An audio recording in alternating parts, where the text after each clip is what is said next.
और जो प्रधानमंत्री नरेंद्र मोदी जी के जो मैंडेट को जो रिजेक्ट करते हैं, क्यों आरएसएस कहीं से मैंडेट रिजेक्ट करते हैं? मैं आपको बता देना चाहता हूं कि 31% टॉयलेट्स गए हैं मुसलमानों के पास। 80 करोड़ लोगों को चावल और गेहूं मिल रहा है। सच्चर कमेटी ने कहा सबसे गरीब मुसलमान हैं, तो जाहिर है 80 करोड़ में सबसे ज्यादा मुसलमानों के घर में चावल गेहूं चाहिए। तीसरी बात आप बैठ जाइए, नहीं आपको सुनना है तो बाहर चले जाइए। आप जैसे लोगों के कारण ही देश बर्बाद हो रहा है। अब मीडिया में हैं, कहाँ से आते हैं? घर से जाओ बाहर बात करने। बस ये तरीका है पढ़ने का। पॉइंट की बात कर रहा हूँ। बैठ जाओ। मैं एक घंटे बोलूंगा तुम्हारे घर आकर तुमको सुनाऊंगा मैं। बैठ जाओ। मैं तो नहीं सुन रहा हूँ। बैठ जाओ। अरे मैं पॉइंट की बात कर रहा हूँ। पॉइंट की बात कर रहा हूँ। मैं पॉइंट का बात कर। यदि नरेंद्र मोदी जी के 2014 में आने के बाद मुस्लिम रिप्रेजेंटेशन कम हो गया, मुस्लिमों की संख्या, मुस्लिमों का डिमोनाइजेशन होना शुरुआत में कहा, मैं छोटी सी आंकड़ा देना चाहता हूं। 1952 में 25 मुस्लिम थे लोकसभा में, 1957 में 23, 1961 में 26, 1967 में 28, 1971 में 28, 1977 में 49, 1980 में 45। ये काम चला वही रहा। 2024 में 24, 2024 से 2019 में 26, उसके पहले 2014 में 23। कहाँ आंकड़े बदल गए? आंकड़ा क्यों नहीं बदल रहा समझता हूं। जब हम मल्टीकल्चरल की बात करते हैं तो कहना बहुत अच्छा लगता है। मुझे हिलाल जी को पढ़ना क्यों अच्छा लगता है? क्योंकि बुनियादी मसले को उठाते हैं। मल्टीकल्चरल की बात करना और मल्टीकल्चरल में कंट्रीब्यूट करने में अंतर होता है। पूरा जो हमारी सभ्यताई पक्ष है उपनिषद में है, उसमें नेति नेति है। उपनिषद का एसेंस ऑफ हिंदुइज्म इज नेति नेति। दो शब्द को हटा दीजिए, भारत समाप्त हो जाएगा, हिंदुत्व समाप्त हो जाएगा। नेति नेति का मतलब होता है यह भी नहीं वह भी नहीं, this is not that is not. इसलिए नए संप्रदाय का बनना, नए धार्मिक प्रवचनों का होना, अलग अलग इंटरप्रिटेशन होना, अलग अलग पुस्तकें आना, विरोध होना, पक्ष विपक्ष में खड़ा होना, यह इस प्रक्रिया का हिस्सा बनना चाहिए। इस प्रक्रिया का हिस्सा बनने के लिए मैं अल्बानिया का उदाहरण देता हूं। अल्बानिया एक छोटा सा मुल्क है। उस छोटे से मुल्क में 17% क्रिश्चियंस हैं और ऑलमोस्ट 83% मुस्लिम्स हैं। अल्बानिया पूरे दुनिया के मुसलमानों से एक अलग उदाहरण पेश किया है। जो सेकुलर पॉलिटिक्स है उनका, जो सेकुलर सोसाइटी है, आज तक अल्बानिया में ईसाई और मुसलमानों के बीच मतभेद नहीं हुआ। दोनों के धर्मों के बीच कोई अंतर दिखाई नहीं पड़ा। दोनों के सामाजिक सांस्कृतिक जीवन में कोई अंतर नहीं दिखाई पड़ा। क्या भारत यह मॉडल नहीं दे सकता? क्या हम इतने अक्षम हैं? क्या इतने हम पूर्वाग्रह से ग्रसित हैं? अभी आर्य राष्ट्र स्वयंसेवक संघ के सरसंचालक मोहन भागवत जी ने लगातार 2018 से लगातार वे देश के नैरेटिव को चेंज करने की कोशिश कर रहे हैं। राजनीतिक पार्टियों की प्रतिक्रियाओं को छोड़ दीजिए। एक संघ जो 1925 से बना, जिस संघ के खिलाफ अनेक प्रकार के नैरेटिव लगातार चलाए जाते रहे, और नैरेटिव क्या होता है उसका एक उदाहरण देता हूं। पार्टीशन द्विराष्ट्रवाद कैसे हुआ, क्या हुआ, ये लंबे विमर्श की बात है। ठीक शायद भाई कह रहे थे हम पास्ट में बाद में डिबेट कर लेंगे। आरएसएस बहुत छोटा संगठन था तब। मुस्लिम लीग के हेडक्वार्टर को पता ही नहीं था कि आरएसएस क्या है। लेकिन जब पोलराइजेशन करने की बात आई, चूंकि RSS the most visible Hindu organization due to साका, गणवेश के कारण, परेड के कारण, ड्रिल के कारण, तो 15 मई 1946 को एक पहला एडिटोरियल डॉन अखबार में आया जो मुस्लिम लीग का अखबार था। उसने लिखा कि आरएसएस पर बैन लगाओ, क्योंकि they are danger to the Muslims. और गांधी नेहरू से अपील की कि आप हमारे साथ रहिए। 15 दिन बाद 31 मई 1946 को दूसरा एडिटोरियल आया। जिसमें गांधी नेहरू की आलोचना की गई कि आपने आरएसएस पर बैन लगाने के लिए कोई कोशिश नहीं की, क्योंकि RSS is becoming a most dangerous for the Muslims. वो भूल गए कि 1934 में सेंट्रल प्रोविंसेस में आरएसएस पे 2 दिन का डिबेट चला, पहली बार हिंदुस्तान के इतिहास में। इसलिए मैंने कहा खुलकर बात होनी चाहिए, मन से बात होनी चाहिए, मन में कोई भ्रास है तो वह भी निकालना चाहिए और दूसरे को सुनने की क्षमता होनी चाहिए। तो जब डिबेट हुआ, उस 2 दिनों के डिबेट में आरएसएस पे कॉमनल होने के कारण बैन करने की बात हुई, तो सबसे ज्यादा प्रोटेक्शन आरएसएस उस वक्त ना जनसंघ था ना हिंदू महासभा था, उसमें सबसे ज्यादा प्रोटेक्शन एमएस रहमान नाम के व्यक्ति उठे जो member of Central Provinces and Berar Legislative Council थे। उन्होंने कहा on such matter silence is golden but I now I have to speak. उन्होंने सवाल किया कि मैं तो कभी संघ को दंगा करते नहीं देखा, जैसे मुस्लिमों का ऑर्गेनाइजेशन वैसे हिंदुओं का ऑर्गेनाइजेशन है, और सरकार का वो बिल डिफीट हो गया। तो मैं जो कहना चाहता हूं, यह जो नैरेटिव क्रिएट की जा रही है कि 2014 के बाद भारत बदल गया, 2 बातें रेखांकित कर लीजिए। हिंदू समाज रिफॉर्म को प्रोत्साहित करता है। ईश्वर चंद्र विद्यासागर विधवा विवाह के समर्थन में आया। आपको मालूम है विधवा विवाह की हालत क्या थी? 1921 के जनगणना में आया कि 1 साल से कम उम्र की 597 बच्चियों को विधवा डिक्लेयर कर दिया गया था। 1 साल से कम उम्र की 2 साल की 494, 3 साल से कम उम्र की बच्चियों को 1207। ये आंकड़ा बढ़ता गया। मैंने एक जिसका जन्म नहीं हुआ वो विधवा डिक्लेयर कर दी गई। ईश्वर चंद्र विद्यासागर इसके लिए अभियान चलाया तो उनके विरोध में एक बहुत विद्वान व्यक्ति राधाकांत देव उनके सामने खड़े हो गए। जब दस्तखत हस्ताक्षर का अभियान चला तो राधाकांत देव को 37,787 लोगों ने साइन किया और ईश्वर चंद्र विद्यासागर को 987 लोगों ने दस्तखत किया।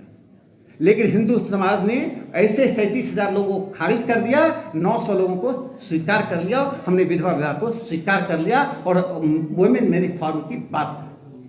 यदि आप में रिफॉर्म की बात होती तो प्रधानमंत्री नरेंद्र मोदी जी को ट्रिपल तलाक बिल लाना नहीं पड़ता। I consider this is the most revolutionary, most radical, most desirable reform by any prime minister who has done, that is Prime Minister Narendra Modi ji. यदि वोट के लिए वो करना होता तो नहीं करते। मैं ऐसे लोगों को सुन चुका हूं जिन्होंने कहा था कि मुसलमानों को साइकिल में पंचर लगाने के लिए छोड़ दो, वहां उलझा रहने दो। प्रधानमंत्री ने कहा आपके हाथ में कंप्यूटर और आप में कुरान की बात नहीं। यूपीएससी का एग्जाम, ए फैजी साहब, अब हमारी बात मत मानिए, ट्रिपल ए फैजी, ए फैजी साहब थे, मोइन शकीर थे, पॉलिटिकल साइंटिस्ट थे। ये ए फैजी साहब को तो मान लीजिए, क्यों फैजी साहब पॉइंट ऑफ रेफरेंस नहीं होते?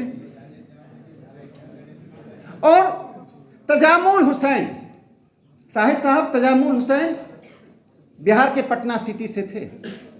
संविधान सभा में उन्होंने क्या कहा?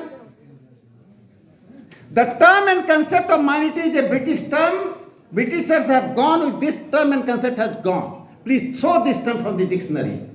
इस शब्द को अपने शब्दकोश से फेंक दीजिए। Because I worship the same God with different name, that does not make me a minority. We are one. Doctor SC. Mukherjee थे, आस्था से ईसाई थे, प्रैक्टिसिंग मुस्लिम थे, vice chairman of constituent assembly. उन्होंने क्या कहा? If we want to make one nation, one people, we cannot dare to accept any community on the basis of religion as a majority and minority. इसलिए मैंने कहा कि हिंदुस्तान में हम सबको एक साझा प्रयास करना चाहिए और साझा प्रयास में सामाजिक सुधार भी आता है। और कितना हम एक दूसरे से मिलते हैं। जो Muslim middle class is betraying the Muslim community, मैं इतना कहूँगा। जो मुस्लिम मिडिल क्लास को मध्यम वर्ग को भूमिका निभानी चाहिए थी, वो मध्यम वर्ग भूमिका नहीं निभा रहा। मुस्लिम, ये पूरी लड़ाई सांप्रदायिकता की लड़ाई को मैंने देखा, ये कुलीनों को अवसर की लड़ाई है। Communalism travels from metropolitan cities to be great city then the villages. कभी भी सांप्रदायिकता गांव से शुरू होकर नई दिल्ली नहीं पहुंचती है। सांप्रदायिकता नई दिल्ली, कलकत्ता, चेन्नई, माने बड़े शहरों से छोटे गांव तक पहुंचती है। और अधिकांश मुसलमान और हिंदू गांवों में रहते हैं। तो दोषी वो नहीं है, दोषी सांप्रदायिकता के लिए वो कुलीन वर्ग है, ये एलीट क्लास है, ये अवसरवादी क्लास है जो अपने अवसर के लिए आम मुसलमानों को इसके लिए मोहरा बनाते हैं। कृपया उसको मोहरा मत बनाइए। और अंत में मैं एक बात कहकर अपनी बात समाप्त करता हूं कि एक बड़ी रोचक घटना घटी। एक बार घटना यह घटी कि मैं कॉलेज में टीचर इंचार्ज था और जाहिर है दिल्ली विश्वविद्यालय में अधिकांश उस वक्त शिक्षक जो थे वो एक खास विचारधारा, वामपंथी विचारधारा से थे, राजनीतिक विज्ञान में। एक महिला मेरे पास आई एडमिशन के लिए। मैं टीचर इंचार्ज था, उस वक्त हाथों से ही होता था, तो मैंने उसका एडमिशन के लिए कर दिया। जगह थी, गया तो प्राचार्य के कमरे से वापस आ गया कि एडमिशन रोक दो। सीटें थी, कहा कि कुछ सीटें हम बचा कर रखेंगे बाद के लिए, मना कर दो, एडमिशन नहीं। मैंने उस महिला का नाम भी नहीं देखा था। मैंने बच्ची का मार्क्स देखा, योग्यता देखी, उसके अलावा मुझे कुछ देखने की जरूरत नहीं थी। जाहिर है यहाँ कोई अफगानिस्तान का, अमेरिका का व्यक्ति तो अप्लाई करेगा नहीं, क्यों मैं अपना समय खराब करूँ। मैंने कहा एडमिशन होगा, फिर रोने लगी कि सर आज लास्ट डेट है, अब वहाँ से मना हो रहा है। मैंने लिख के दिया कि kindly I refer this case to the council, जो हमारी काउंसिल थी उसमें रेफर कर रहा हूँ, क्योंकि जब सीट है तो क्यों नहीं एडमिशन होगा। इसके पहले मेरे एक मित्र थे, मैं नाम नहीं बोलूँगा, पत्रकार, बड़े अंग्रेजी पत्रकार रहे हैं, उनके बच्चे के एडमिशन के लिए मैं प्रिंसिपल से झगड़ चुका था। वो भी खास करके मुस्लिम ही थे, उनका एडमिशन मैंने कराया था। तो दो शिक्षकों ने, जो ऐसे तो वामपंथी थे और मंच पर आकर बहुत सेकुलरिज्म की बात करते हैं, उन्होंने कहा कि राकेश सिन्हा पागल हो गया क्या, दोनों केस के लिए लड़ रहा है, दोनों मुसलमान है, वो तो आरएसएस का है। यानी मैं आरएसएस का था, तो मुसलमानों को खोज खोज कर मैं चाकू मारूं, उनको अवसरों से वंचित करूं। यह जो परसेप्शन है, अंत में उस बच्ची का एडमिशन हुआ। और उसने कहा सर ऊपर से विरोध है तो मेरी बच्ची कैसे पढ़ेगी। तो फिर मैंने फ़ोन करके बगल के कॉलेज उसका एडमिशन कराया। देखिए, हमारी परसेप्शन हो सकते हैं, अनेक तरह की बातें हो सकती हैं। तो जो एक शब्द का जो प्रयोग किया गया यहाँ पर, हमारे विरोधी, हम विरोधी नहीं हैं, हमारा दृष्टिकोण अलग है। विरोधी होने का मतलब हम आपके अस्तित्व को मिटा देना चाहते हैं। राजनीतिक पार्टियां एक दूसरे को अस्तित्व को मिटाएं, अस्तित्व को बनाएं। हम समाज के लोग, हम उस राजनीति को लेकर आगे बढ़ेंगे जिस राजनीति में हम कदम बढ़ाएंगे, स्थान स्थान पर झगड़े को सुलझाएंगे और एज अपने व्यक्तित्व के रूप में हम समस्या का समाधान करेंगे।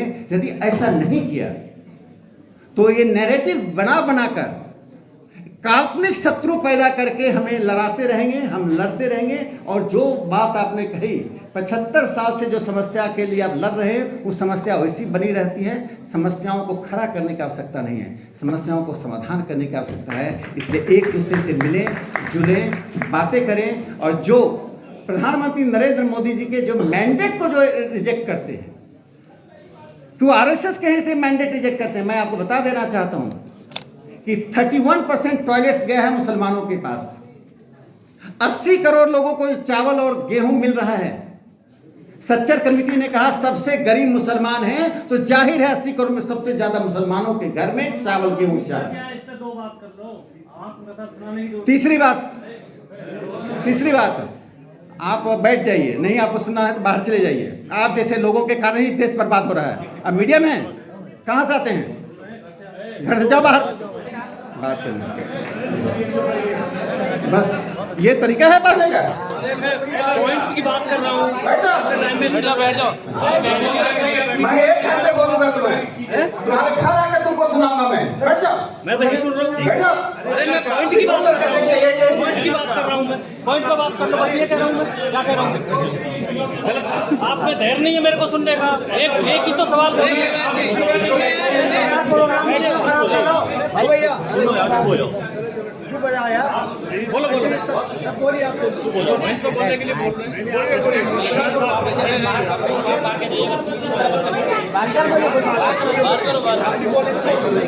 बस मैं अंत में ये कहना चाहूंगा कि ऐसे जो छोटे से एलिमेंट हैं, गलती इस बच्चे की नहीं है, इसके माथे में जो जहर बो दिया गया है, चाहे मीडिया के द्वारा, अखबारों के द्वारा, घर में पड़ोस से वो जहर निकल रहा है। तो मैं इतना कहना चाहता हूँ, मिले जुले एक साथ रहें, हिंदुस्तान एक साथ चलेगा, एक साथ रहेगा, इसका फ्यूचर